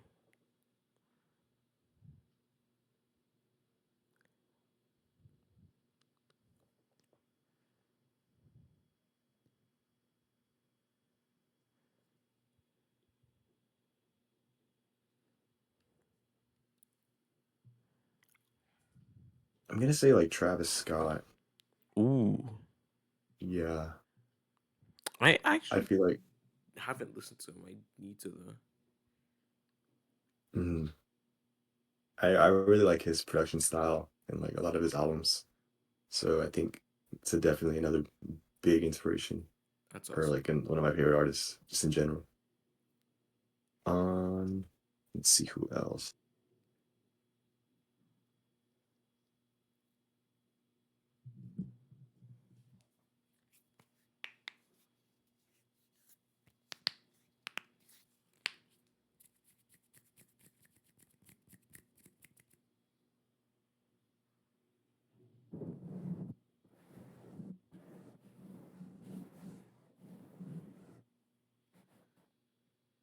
Um, I'm gonna say I think Title Fight. Ooh, title fight. Yes. That's awesome. I yeah Really awesome band. yeah. Yeah. They're definitely different when it comes to like emo. They're definitely a lot more poppier and a lot less climatic when it comes to emo. Or if you're kind of comparing them to something like Brave Little Mhm. Advocates as an example. Yeah, I really do join like their style of emo. I know Hyperview, my favorite album from them. It feels like it's an emo album, yes, but it definitely feels like a lot more washed out and like I guess like shoegazy than like their other stuff, which is like more vocal oriented. That's another big artist that I'm a fan of, or a big or like yeah, just like artists, I guess. And I'm trying to like diversify because I don't want to like just say like oh a couple names in like the same genre or anything. But I think another artist is kind of difficult because I haven't like thought about it. I'm sorry. Uh, I'm not going anywhere. I just was kind of distracted by because someone had walked in. So, you said title fight, and Oh yeah, did you say someone afterwards, or were you just talking about title fight still? no, I'm still trying to think about All right, no problem. my I think fourth one. All right, Yeah. because I don't want to be that person who's just like fucking not listening to your shit because that was No, no, no, unintentional. no, you're all good. You're all Yeah, good. but title fight's awesome. Uh, There's like a 4 track run on Shed that I thought was fucking amazing. oh yeah, Shed's really cool too. Yeah. I like Shed. I I I just love Type 5. They're just really cool. Mm. Um, wow. Um, I guess my number four would have to go to. Oh, It's hard. yeah. I think my. Oh my God. Um, I think Sue Uzi. He's got to Man. be like top four to me. Um, All right. he. I mean, his future funk style. It just doesn't feel like future funk. It just feels like its own sort of thing. Mm-hmm. And I really do love like a lot of his music. Like I it just feels like fresh and it feels like energetic. It's melancholic when it has to be. It just does everything right. And I think like I really do resonate with his music a lot. I really do Mm-hmm. enjoy it. Mm-hmm. Um so yeah. And then I guess my number five. Um Number five would have to go to Makoto Matsushita. They made the album First Light, I believe. Really cool. I I think it might be like one of my favorite albums like ever, to be honest. Like it would have definitely have to be like in the top five for me. Hell yeah. But it's like I think him and like he's also like a producer for other records as well, Mm-hmm. and I really do like his production style. So I think like him as an artist, he's like really cool. So that'd probably have to be my number five. Nice, nice. But yeah. I think, dude, it is. I do too struggle to like have some sort of like top 5 artists when it comes to shit like this too. So just to if I were to kind of make a top 5, it would just wouldn't be ranked. So just be like, ah, shit. No, yeah, it's definitely difficult for me because I don't really think about it too much. Mm-hmm. Like but I think that's my my five in the moment. Yeah. Yeah. Uh, all right. So experimentation, or like kind of what you plan on doing in the future. Like, do you plan on like kind of switching genres for a specific album? Do you plan on kind of manipulating samples in another way? Like again, we kind of talked about Fujikura TV, and um I think just Internet Club as well, and just knowing how kind of complex or a lot more weirder the styles of that album and Internet Club were. Do you plan on kind of doing something similar to that in a album you plan on releasing soon, or whatever the case may be? Oh yeah, absolutely. Um, I do plan on like making I do plan on making more music, like I guess intertwining Lover's Dream and like drum music Mm-hmm. like together. Ooh. I guess that's sort of like original and like I guess a lot like I know I have this one album in mind. Um, it's going to be like I guess like computer like very lo-fi like digital-esque um playing on a lot of like internet core and stuff and it'll be a weird fusion of things for sure. The And Internet I do Core. plan on working on it someday. Yeah, Oh, that's okay. probably the. I haven't gotten too far into it, but I know I want it to be like a really. I want this idea to be like fleshed out a Of bunch. course. So Yeah. yeah, I definitely I feel like if you're able to get the something like chance, you that could. for sure. Yeah, if you're able to do something like that, you definitely could get the chance to like ask Christ on like specific, because when it comes to like internet stuff and like especially in the vaporwave scene, he's definitely like he like when it comes to like referencing like pop culture or like internet culture references, especially with some like SJW or social justice, whatever. There's a lot of memes and like stuff kind of surrounding like back in the late 2000s, early 2010s, YouTube internet scene. You know what I mean? Yeah, Yeah. Yeah, I definitely. If you have a chance, I feel like you could definitely get the chance to like kind of come in contact with him, like with his server or like Instagram, Twitter, whatever the case may be. But yeah, I could definitely see that happening. If you were to like even make like a full like collab album, even, or just the like solo, but just still kind of like deriving or kind of getting tips and like stuff from Christ. You know what I mean? I cannot talk. yeah, pointers and stuff. Yeah, Yeah. no, you're all good. Yeah, All right. yeah. Well, I'm not sure because I do want it to be like a fusion of like a lot of things. It won't be an album that's like it'll feel more like a compilation or like a mixtape than like a full album. But Yeah. I do want there to be a theme like present throughout. It'll just definitely be like something different, I suppose, Yeah. than what I'm usually making. All But right. yeah, definitely that's like the number one thing in mind. So for your question, yeah, definitely Uh, that. yeah, that's sick though. I would definitely like enjoy that. Yeah, I myself need to, because there's been a point where I did kind of produce music, but it's mainly just like shitty experiment, like sample based or like shitty noise. So, and I did plan on like doing vapor, but every time I tried to like do vaporwave, I would just suck. So I was like, man, probably just sticking to enjoying vaporwave than making it. You know what I mean? But Yeah, I yeah, mean, I don't know. If you ever do plan on like continuing like making stuff, I mean, you just gotta like hack at it. Like you yeah, just for gotta sure, keep pushing like whatever you're trying. sure, Because I mean, I like ideas will just come naturally. It won't be like too stressful on you. for sure. I will say But there's this. definitely a benefit to like doing both though, enjoying and like Mhm. producing as well. I will say that there's one song, or it's not like a fully fleshed out song, but it's definitely um.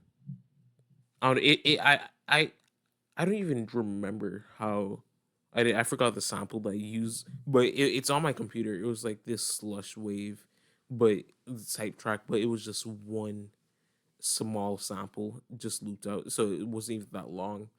But I think maybe if I do some like mixing or some stuff like that, or maybe get someone else to mix it, I don't know, make it sound better, I'll definitely release it at some point, probably on YouTube or Bandcamp. We'll see.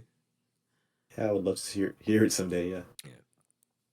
Uh, but speaking of kind of like producing, do you yourself have like any tips on like producing like for the people who actually want to produce themselves? Um, I think for me, one thing that helps a lot with producing and like, I guess, I guess just bringing in like is to take in a lot of like visual references. Mm, I think for me personally, I like to compile like images and like videos and like even like words and phrases and stuff and like really try to hone in on like this idea that like I would shape and like I would use as like the basis for like the music.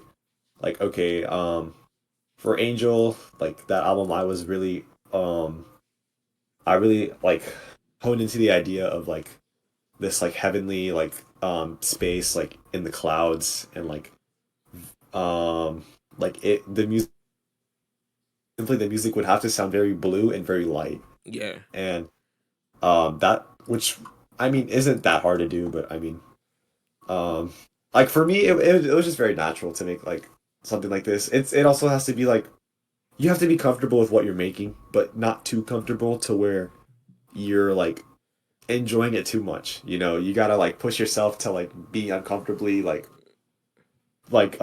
experimental. for sure, for I sure. a lot of I know a lot of songs that I've made. Like I've done things like I'll just do like random things like off the wall things, and I will literally sit there and like force myself to like look at a song and be like, okay, I need to make this different in some way. Like I don't care how to do it. Like I'm just gonna like I'll throw in a drum and bass loop like some break pattern in here, and I'll like add this instrument or whatever, and it's like and I will like use a certain effect on the song, and I'll like pause it halfway through and switch into something. You know, Hmm. it just doesn't matter. Like, you gotta try a bunch of things and see what works, For sure, the track, and what doesn't.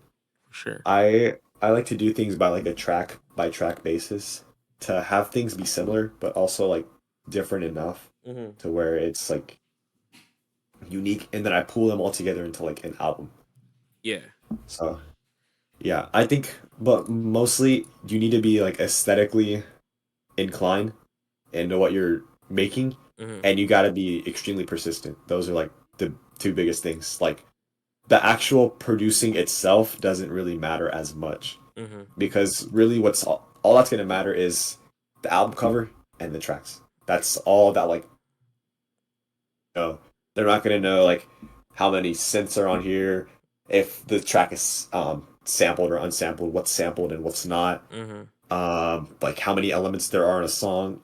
It to the listener it needs to sound like a complete idea. It needs to be it just needs to sound finished. Yeah. It doesn't have to sound like extraordinary or complex. It just has to sound like the idea is there. Yeah. And me as the listener, I'm able to understand it. Hell yeah. That's Yeah. awesome. So definitely that for sure. I know it was like kind of a mouthful, but like yeah,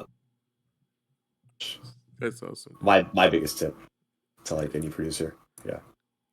Uh, what are your opinions on the aesthetics of vaporwave? Specifically, I want to specifically kind of make it talk about the visual aesthetics from like the early days to like present day, because like the aesthetics of vaporwave has definitely branched out a lot later like into the future, where it's like it came from a lot of pastel colors to a lot of vibrant colors and Hmm. and like a lot of checkered board head busts or just statues period, uh internet culture, etc., and nowadays you'd see a lot of people kind of taking a lot more unique approach where it's like more darker stuff of, again, some more popular like broken transmission stuff.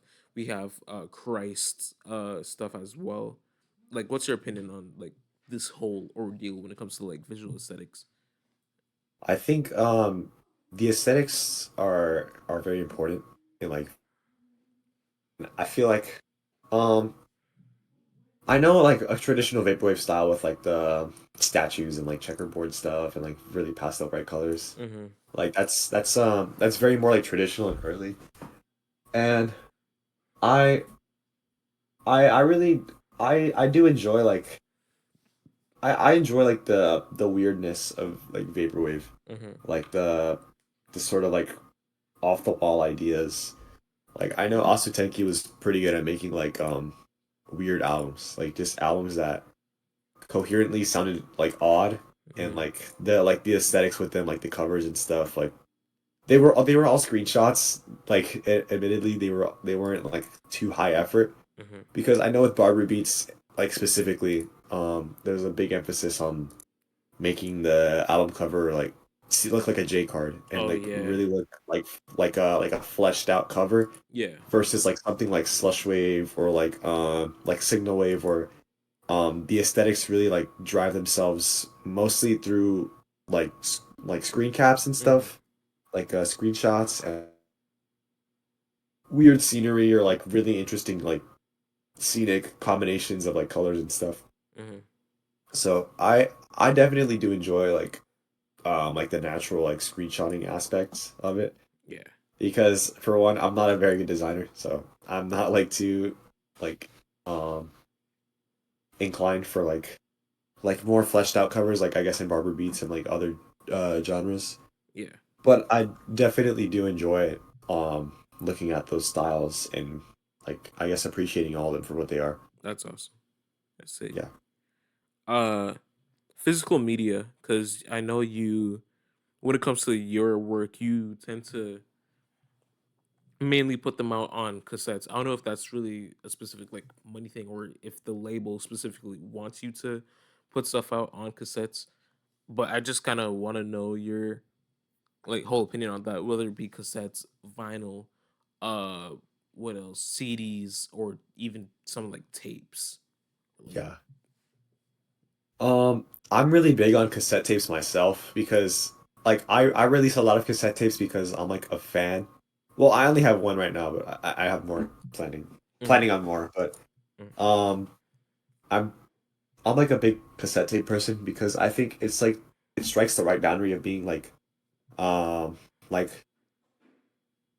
it's not too cheap where like it's like put together like very sloppily, Yeah, but it's also not like too extravagant, right? I have to put down like a paycheck or so to like get even like the beginning of a process going, like with records. I know records easily nowadays can reach up to like or can like are the bare minimum or are like $1,000 for like a run.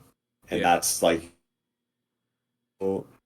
no time dedicated to graphics, like just purely money wise for the records and like the jackets themselves. yeah, And I like CDs, but there's not as much creative freedom, I hmm, think, with CDs because it's very flat. With a cassette tape, there's like sides to it, and like there's the spine, and then there's like the inner card and stuff where you can mess around with the designs there. And with a CD, it's just like flat images, and I do prefer cassette tapes in general in that aspect as well. And I think it strikes a lot of middle grounds that I think vaporwave is really good for. I get it. So Yeah, cassette tapes for sure, yeah, definitely. But as far as myself, like releasing, like physical media, I know I've released CDs before and like tapes and stuff, but I think someday I do want to do a record run. I'm not sure of what album though, but that's definitely an idea I've had for a bit. yeah, yeah, And even like merch in general, like just like I was thinking the other day about or like making t-shirts and stuff and like designing like tote bags or something. hmm, Like just but not like I mean obviously I don't want it to look bad or anything, but I want it to feel like naturally like where you can wear this in real life instead of it just being like, oh, this is an extremely like I know a lot of merch in vaporwave tends to be like very obvious that it's vaporwave, Yeah. but I want to pull in more like aesthetically like something different that's like not that can't just be like tied to vaporwave itself, you know? Yeah. So definitely something like that for like merch and like yeah, I guess like physical media in general. Yeah. Mm. I get it. I get it. Uh uh okay, relevancy and popularity on vaporwave, where it's like it definitely has died down, especially when it comes to like internet culture. Not a lot of people outside of vaporwave seems to be talking about it, and if they do, it's probably just more popular songs. Let's say, uh, Lisa Frank 420, like Macintosh Plus, or something of the sort. Really, it's Mhm. it's not, the word is not, because the vaporwave community is still like really like popping off, even if it wasn't, if it's not popping off as much as it was back then. But there's still a very big and dedicated community on, or like in vaporwave, and I just want to know, like, what do you think of that, especially just to kind of see it die down, but still having like the same popularity or a similar popularity. The case. The case maybe. I can't say. It's all good. It's all good. But it's like beating around the bush or no, not, like beating a dead horse sort of saying like oh vaporwave is dead and stuff. Mm-hmm. And I I do believe there is like stagnation in like the community, Mm-hmm. but I don't think that's entirely because people like aren't doing anything. Like there's definitely people doing stuff, but I feel like there's a lot less like community oriented things Yeah. or like it feels more like because back then vaporwave was very like it felt very like personal, you know, like it was like knew each other online and stuff, and so it's a lot more tight knit back then Yeah. than it was now. Yeah. And I feel like if the community, I feel like as a community, if we're able to like tie in more people like together to like I guess like form closer bonds in the Mm-hmm. community, we can it can be really cool, like a lot better. Because For right sure. now I know there's like not a lot going on. Like oh well, like I guess like community wise, I'll say Yeah. For like sure. besides like the usual events here and there and stuff. All right. Um. All right. This is we're just on our last two questions. Uh, because I wanted to kind of like talk about, but this took longer than expected. So I'm just gonna say it now. Hopefully, we could have you on the podcast at another point in time. Maybe we could just like talk about and just yap about shit we love, like we do with like other episodes. But um, how do you feel as of this point in your life about your music career and you as a person? I think um so liked I've always liked the idea of like working with music, like just something music in general, Mm-hmm. like like a thing. But Repeat that. Sorry. like as like a music producer or like a sound like designer or like an artist. But I think I definitely want to. Yeah, I don't really see myself making this like a career. I don't think. Is for like projects and stuff. I don't see myself like really pushing like myself out to other people to like gain more popularity.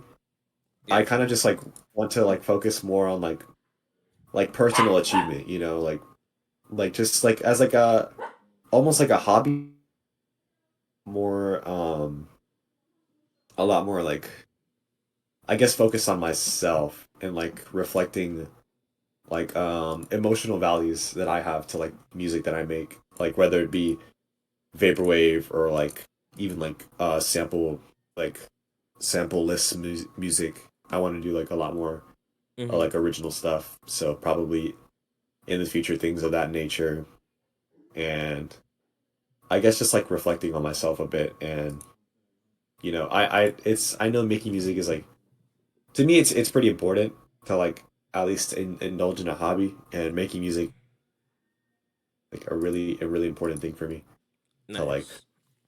I guess be a little less crazy every day. Have something to keep me going. Yeah, that's sick.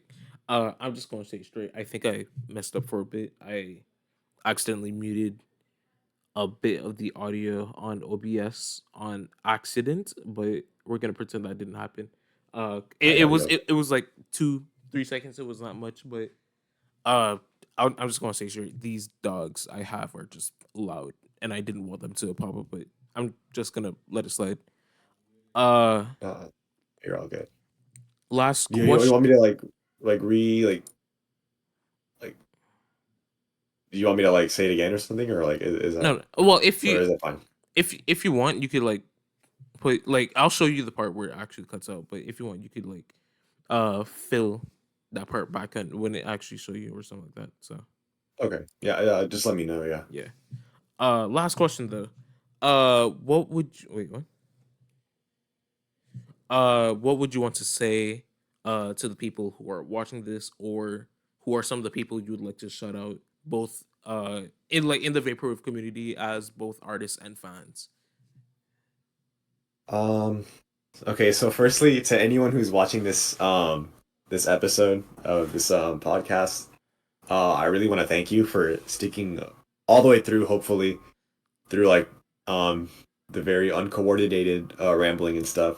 Um, we really do appreciate it. You guys sticking around and listening. Hmm. To the vaporwave community, like as a whole, I want to thank you guys for giving me the platform that I have right now. I know I've said it like countless times before, like enjoy the dream, and like that like I'm very, very grateful for you guys, but like I do want to say it again because I really do mean it. You Hmm. guys are like really awesome for pushing me on and keeping forward at like music and stuff.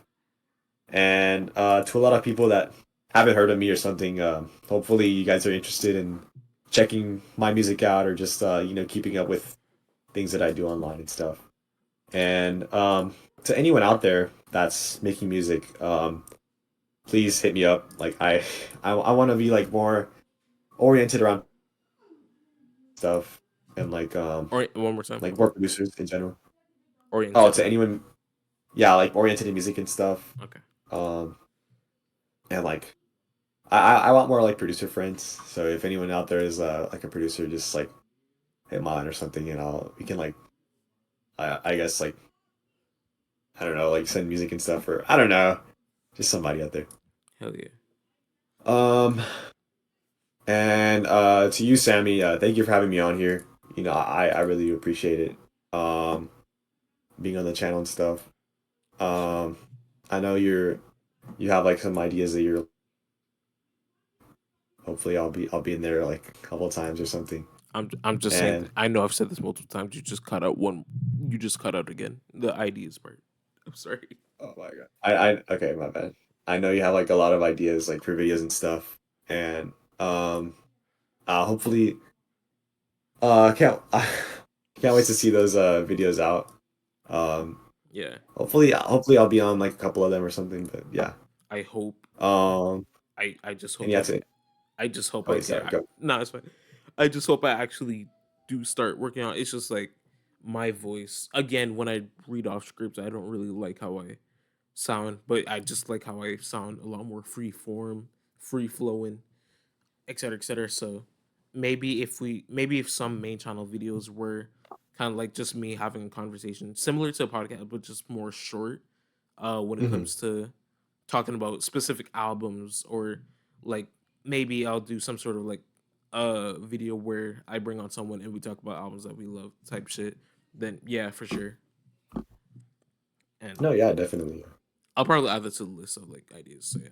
But thank y'all so so much if y'all made it this far into the episode.